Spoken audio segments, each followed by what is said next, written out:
బ్రహ్మముడి సీరియల్లోని ఈరోజు ఎపిసోడ్లో అప్పు మరియు కళ్యాణ్ మధ్య ఆసక్తికరమైన సంఘటనలు చోటుచేసుకుంటాయి. కళ్యాణ్ అప్పుకు ముద్దు పెట్టడం, ధాన్యలక్ష్మి అనుకోకుండా వారిని కలవడం, మరియు అప్పు తన కేసుల గురించి చెప్పడం వంటివి ఈ ఎపిసోడ్లో ప్రధాన ఆకర్షణలు. బ్రహ్మముడి సీరియల్ ఈరోజు ఎపిసోడ్లో అప్పు స్నానం చేసి జుట్టు తుడుచుకుంటుంది. వెనుక నుంచి కళ్యాణ్ వస్తాడు. ఇంతలో అప్పుకు కాల్ వస్తుంది. 49 సార్లు తప్పించుకున్న క్రిమినల్ చార్లెస్ కడుపు నొప్పి అంటూ బాధపడుతున్నాడు అని కానిస్టేబుల్ కాల్ చేస్తాడు. అదంతా వాడు నాటకం ఆడుతున్నాడు. మీరు మాత్రం హాస్పిటల్కు తీసుకెళ్లకండి అని అప్పు చెబుతుంది. అందరి ముందు కళ్ళుగప్పి కన్నుకొట్టి నన్ను రెచ్చగొడతావా? ఇప్పుడెలా తప్పించుకుంటావో చూస్తాను అని అప్పు కాల్ మాట్లాడుతుండగానే వెనుక నుంచి వెళ్లి గట్టిగా వాటేసుకుని అప్పు మెడపై ముద్దు పెడతాడు కళ్యాణ్. దాంతో అప్పు గట్టిగా అరుస్తుంది. దానికి కానిస్టేబుల్ ఏమైందని షాక్ అవుతాడు. వదిలేయమని కళ్యాణ్ను అంటే, అంత కష్టపడి పట్టుకున్నాం కదా మేడం అని కానిస్టేబుల్ అంటాడు. మిమ్మల్ని కాదయ్యా అని అప్పు అంటుంది. తర్వాత మీరు కానివ్వండి అని కానిస్టేబుల్కు చెబితే, హో అంత నచ్చిందా? అయితే మళ్ళీ ముద్దు పెడతాను అని కళ్యాణ్ అంటాడు. శేషుగారు మీకు తర్వాత కాల్ చేస్తా అని కానిస్టేబుల్ కాల్ కట్ చేస్తుంది. కళ్యాణ్ను ఏంట్రా రెచ్చిపోతున్నావ్? పట్టుకుంటే తోలు తీసే హక్కు ఉంది. ఇలా ఎప్పుడు పడితే అప్పుడు కలిస్తే నెల తక్కువ వెధవలు పుడతారని మా అమ్మ చెప్పిందని అప్పు అంటుంది.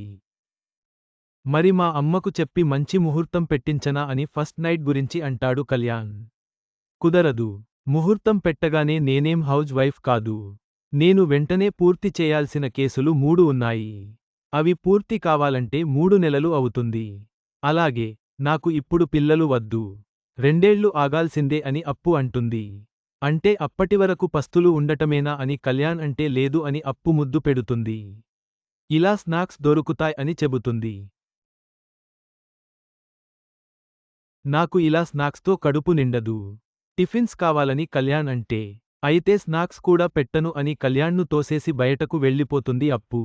వెంటనే కళ్యాణ్ కూడా వస్తాడు. అప్పుకు ధాన్యలక్ష్మి ఎదురుపడుతుంది. దాంతో అప్పు షాక్ అవుతుంది. కళ్యాణ్ ఆగిపోతాడు. తన ఫ్రెండ్స్ ఫస్ట్ నైట్ గురించి మాట్లాడుకుంటున్నామని కళ్యాణ్ చెబుతాడు.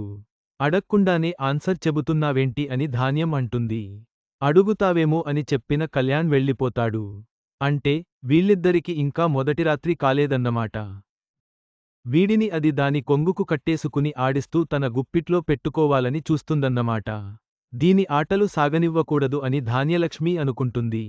మరోవైపు యామిని ఇంటికి రాజ్ వస్తాడు.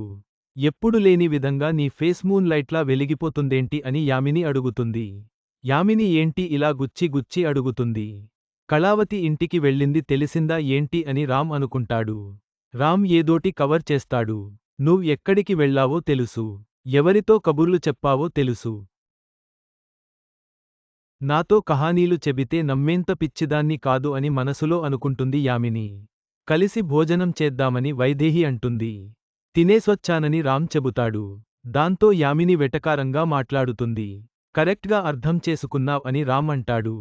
నువ్వే నా ప్రేమను అర్థం చేసుకోవట్లేదు. నా వల్ల ప్రాబ్లం ఉందా అని యామిని అంటుంది. లేదని రామ్ అంటే, లేదు మీరు యామినిని సరిగా పట్టించుకోవట్లేదు. పెళ్లికి ఇంకా కొన్ని రోజులు మాత్రమే ఉంది. ఇలాంటి టైంలో మీరు అమ్మాయి జంట పక్షుల్లా కలిసి ఉండాలి కాని ఒంటరి పక్షుల్లా ఉంటున్నారు. ఒకరికి ఒకరు సంబంధం లేకుండా ఉంటున్నారు అని వైదేహి నిలదీస్తుంది.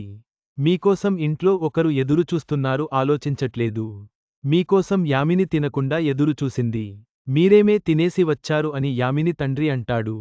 మాతో ఏదైనా చెప్పాలా రామ్ అని వైదేహి అంటుంది. అవును మీకు ఓ విషయానికి చెప్పాలి. కాని ఇప్పుడు కాదు. రేపు నాకు ఒక క్లారిటీ వస్తుంది. అప్పుడు చెబుతాను అని రాజ్ వెళ్ళిపోతాడు. రామ్ మాటల్లో ఏదో తేడా కనిపిస్తుంది ఏంటి అని వైదేహి అంటుంది. రేపే క్లారిటీ వస్తుంది. ఎందుకంటే బావ కావ్యకు లవ్ ప్రపోజ్ చేసేది రేపే. నేను బతికి ఉండగా అలా జరగనివ్వను.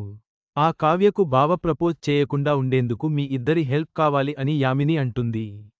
నీ జీవితం కోసం ఏం చేయడానికైనా సిద్ధంగా ఉన్నాం అని వైదేహి అంటుంది. బావ చాలా సంబరపడుతున్నట్లున్నావ్.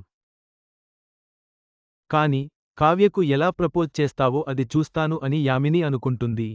మరోవైపు ధాన్యలక్ష్మి ఆలోచిస్తుంటే రుద్రాణి వచ్చి ఎందులో అయినా ఇన్వెస్ట్ చేసి డబ్బులు పోగొట్టుకున్నావా అని అడుగుతుంది.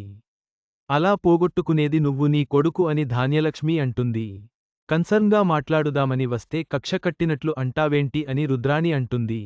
నీ కోడలి మీద ఫ్రస్టేషన్ నా మీద చూపిస్తున్నావా అని రుద్రాణి అంటుంది. అసలు అది ఏమనుకుంటుంది? నా కొడుకు సంతోషం కావాలి.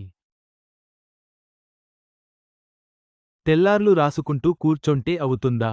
పెళ్ళి అయింది కాని ఇప్పటివరకు మొదటి రాత్రి జరగలేదు. ఆ పొట్టిది కనీసం నా కొడుకును చేయి కూడా వేయనివ్వట్లేదు అని ధాన్యలక్ష్మి అంటుంది. నా ప్రాబ్లంకు నా దగ్గర సొల్యూషన్ ఉంది. నేను చెప్పినట్లు చేస్తే నీకు వారసుడు పుట్టడమే కాదు అప్పును జాబ్లోనుంచి కూడా తీసేయొచ్చు. ఇంట్లోనే పర్మినెంట్గా ఉండేలా చేయొచ్చు అని రుద్రాణి అంటుంది. ఏంటది అని ధాన్యలక్ష్మి అడుగుతుంది. వాడికి ఫస్ట్ నైట్ జరగలేదని ఇంట్లో వాళ్ళందరికీ చెప్పు. అంటే వాళ్ళ మొదటి రాత్రికి ముహూర్తం పెట్టు.